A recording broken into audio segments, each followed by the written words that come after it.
بسم اللہ الرحمن الرحیم۔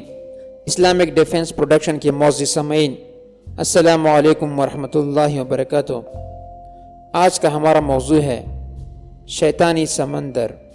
شیطانی سمندر، برمودی تکون اور اڑن تشریح ایسے موضوع ہے جو آپ مختلف انداز میں سنتے اور پڑھتے چلے آ رہے ہوں گے۔ افسانے قصے، خوفناک داستانیں، ناقابل یقین واقعات، تاریخی شہادتیں، ان سب کو اس طرح ملایا گیا ہے کہ پڑھنے والا کسی صحیح نتیجے پر نہیں پہنچ پاتا، بلکہ غیر شعوری طور پر اس کے لاشعور میں ایک ایسی داستان کی شکل اختیار کر جاتا ہے جس میں کچھ تجسس، کچھ خوف، کچھ نئے حقائق، کچھ افسانوی قصے شامل ہو۔ لیکن حقیقت کیا ہے، اور ایک مسلمان کو اس مسئلے کو کس روشنی میں دیکھنا چاہیے؟ نیز جو کچھ دنیا کے سامنے اس علاقے کے بارے میں بتایا جاتا رہا ہے، کیا یہ سب افسانہ ہے یا حقیقت؟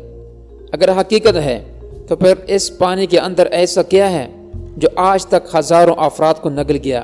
سینکڑوں جہاز غائب ہو گئے، کسی کا کچھ پتہ نہ چلا۔ کیا ابلیس کے ساتھ اس کا کوئی تعلق ہے، یا کانا دجال اس علاقے میں موجود ہے؟ بڑے بڑے دیو ہیکل جہازوں کا پرسکون سمندر میں بغیر کسی خرابی یا حادثے کے اچانک غائب ہو جانا، کبھی مسافروں کا بچ جانا اور جہازوں کا اغوا کیا جانا، کبھی جہازوں کا صحیح حالت میں بچ جانا اور مسافروں کا اغوا کر لیا جانا، فضا میں اڑتے ہوئے جہازوں کا دیکھتے ہی دیکھتے کہیں گم ہو جانا، یہ سب ایسے واقعات ہیں جن کی تشریح آج تک دل کو مطمئن نہیں کر سکی۔ ان کا غائب ہونا اس قدر تیز ہوا کہ طیاروں کے پائلٹ یا جہاز کے کپتان کو ایمرجنسی پیغام بھیجنے کی مہلت بھی نہیں مل پاتی۔ اس سے بھی زیادہ حیرت کی بات یہ ہے کہ غائب ہونے والے طیاروں، جہازوں اور مسافروں کا کبھی کوئی نام و نشان بھی نہیں مل سکا۔ اگرچہ بعض ماہرین کی طرف سے یہ باور کرانے کی کوشش کی جاتی رہی کہ اس جگہ سمندر کے اندر ایسے تیز طوفان آتے ہیں جن کی شدت سے یہ جہاز ٹکڑے ٹکڑے ہو جاتے ہیں اور پھر ہوائیں ان کو دور دراز کے پانی میں بہا لی جاتی ہیں۔ لیکن اس تشریح کو انسانی ذہن اس لیے تسلیم نہیں کر سکتا کہ جدید ٹیکنالوجی کے اس دور میں، جبکہ ماہرین سمندر کی گہرائیوں میں پہنچ کر مچھلی اور دیگر آبی جانوروں پر تحقیق کے لیے ان کے جسموں کے ساتھ کیمرے لگا کر ان کی تمام نقل و حرکت پر نظر رکھتے ہیں، تو کیا آج تک اور برمودا تکون میں غائب ہونے والے بڑے بڑے جہازوں کا ملبہ بھی کہیں نہیں ڈھونڈ سکے؟ نیز اس علاقے میں رونما ہونے والے تمام حادثات میں ایک بات انتہائی اہم ہے کہ اغوا ہونے والے طیاروں کے پائلٹ اور جہاز کے کپتان یا مسافروں میں اپنے وقت کے ماہر لوگ اغوا کیے گئے ہیں۔ نیز جتنے بھی حادثات ہوئے اس وقت وہاں موسم بالکل معتدل اور دن کا وقت تھا، چنانچہ موسم کی خرابی کو بھی اس میں کوئی دخل نہیں۔ طیاروں اور جہازوں سے ان کے ہیڈ کوارٹر کا رابطہ اچانک منقطع ہوتا، گویا ریڈیو سگنل کسی نے جام کر دیا ہو۔ اکثر محققین اس بات پر متفق ہیں کہ شیطانی سمندر اور برمودی تکون میں ایسی پراسرار کشش ہے جو ہماری اس کشش سے مختلف ہے جس کو ہم جانتے ہیں۔ برمودی تکون اور شیطانی سمندر لوگوں کے لیے ایک پراسرار علاقہ بن چکے ہیں جس کے بارے میں جاننے کے لیے انسانی تجسس بڑھتا چلا جاتا ہے۔ بعض مسلم محققین کا خیال ہے کہ شیطانی سمندر اور برمودی تکون کے اندر دجال نے خفیہ پناہ گاہیں بنائی ہوئی ہے جہاں سے وہ دنیا کے نظام کو کنٹرول کر رہا ہے۔ اس بارے میں ہم تفصیل سے روشنی ڈالیں گے۔ برمودی تکون سے پہلے شیطانی سمندر کے بارے میں کچھ جانتے چلیں۔ برمودی تکون کے بارے میں تو تمام دنیا بھر میں بہت کچھ لکھا جاتا رہا ہے اور اس کے بارے میں لوگوں کو خاصی معلومات ہیں، لیکن برمودی تکون کی طرح پراسرار اور حادثات کے مرکز جاپان کا ڈریگن تکون یا شیطانی سمندر کے بارے میں لوگوں کو بہت کم معلومات ہیں۔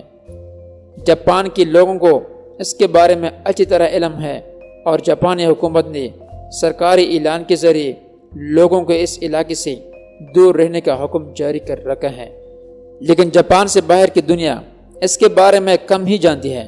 حالانکہ برمودا تکون کی طرح یہاں بھی جہازوں، آبدوزوں اور طیاروں کے غائب ہونے کے واقعات بڑی تعداد میں ہوتے رہے ہیں۔ بلکہ محققین کا خیال ہے یہاں 7 کی تعداد برمودا تکون سے زیادہ ہے۔ یہاں بھی اغوا ہونے والوں کی اکثریت ماہرین، کپتانوں اور ہوابازوں کی رہی ہیں۔ بلکہ ایک بات جو یہاں زیادہ خطرناک نظر آتی ہے وہ یہ ہے کہ یہاں غائب ہونے والے جہاز اور ابدوزوں میں سے ایسے جہاز اور ابدوز بھی شامل ہے جن میں خطرناک ایٹمی مواد بھرا ہوا تھا۔ اب اس بات کی جاننے کی کوشش کرتے ہیں کہ شیطانی سمندر کہاں پر واقع ہے۔ یہ علاقہ بحر الکاہل پیسیفک اوشن میں جاپان اور فلپائن کے علاقے میں ہے۔ یہ تکون جاپان کے ساحلی شہر یوکوہاما سے فلپائن کے جزیرے گوام تک اور گوام سے پھر جاپان کے مریانا جزائر تک، پھر مریانا سے یوکوہاما تک بنتی ہے۔ مریانا جزائر پر دوسری جنگ عظیم میں امریکہ نے قبضہ کر لیا تھا۔ اس سمندر کو جاپانی لوگ مانو امی کہتے ہیں، جس کے معنی شیطان کا سمندر ہے۔ برمودا تکون اور شیطانی سمندر پر تحقیق کرنے والوں میں ایک بڑا مشہور نام چارلس کا ہے۔ وہ اپنی کتاب دی ڈریگن ٹرائنگل میں لکھتے ہیں کہ 1952 سے لے کر 1954 تک جاپان نے اپنے 5 بڑے فوجی جہاز اس علاقے میں کھوئے ہیں۔ افراد کی تعداد 700 سے اوپر ہے۔ اس معمہ کا راز جاننے کے لیے جاپانی حکومت نے ایک جہاز پر 100 سے زائد سائنسدانوں کو سوار کیا، لیکن شیطانی سمندر کا معمہ حل کرنے والے خود معمہ بن گئے۔ اس کے بعد جاپان نے اس علاقے کو خطرناک علاقہ قرار دیا۔ دوسری جنگ عظیم کے دوران بحری لڑائی میں جاپان کو اپنے 5 طیارہ بردار جہازوں سے ہاتھ دھونا پڑا۔ اس کے علاوہ 340 طیارے، 10 جنگی جہاز، 10 جنگی کشتیاں، 9 اسپیڈ بوٹ وغیرہ بھی اس تکون کے علاقے میں تباہ ہوئے۔ جنگ کے دوران اس نقصان کے بارے میں آپ کہہ سکتے ہیں کہ سب دشمن اتحادیوں کی جانب سے کیا گیا ہوگا، لیکن اس بحری دستے کے بارے میں کیا تشریح کی جائے گی جو اسی علاقے میں بغیر کسی حادثے کے غائب ہو گئے؟ حالانکہ ابھی تک وہاں نہ تو امریکی اور نہ ہی برطانوی جہاز پہنچے تھے۔ کم از کم ماہرین کی یہی رائے ہے کہ تباہی کل دشمن کی جانب سے نہیں تھی، کیونکہ ایک محقق کے بقول یہ بات انتہائی مشکوک ہے کہ ان جہازوں کو دشمن نے ڈبویا ہو، کیونکہ یہ جہاز اپنی سمندری حدود میں تھے اور جنگ کے ابتداء میں وہاں برطانوی یا امریکی جہاز نہیں پہنچے تھے۔ تو کیا یہ کہا جا سکتا ہے کہ اس علاقے میں کوئی اور چھپی ہوئی قوت بھی موجود تھی جو اس جنگ میں امریکہ اور اس کے اتحادیوں کو کامیاب دیکھنا چاہتی تھی؟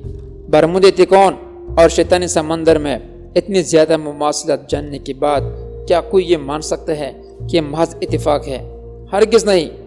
مشہور محقق چارلس کہتے ہیں کہ برمودا اور شیطانی سمندر میں پراسرار طور پر غائب ہو جانا اتفاقی نہیں ہو سکتا، جبکہ دونوں علاقوں میں بالکل مماثلت پائی جا رہی ہے۔ جہازوں اور طیاروں کے غائب ہونے میں دونوں جگہ ایک ہی نظریہ کاری فرمایا ہے۔ برگاہ الہی میں ہم سب یہی دعا کرتے ہیں کہ اللہ تعالی ہمیں دجال کے ان عظیم فتنوں سے ہمیں محفوظ فرمائے۔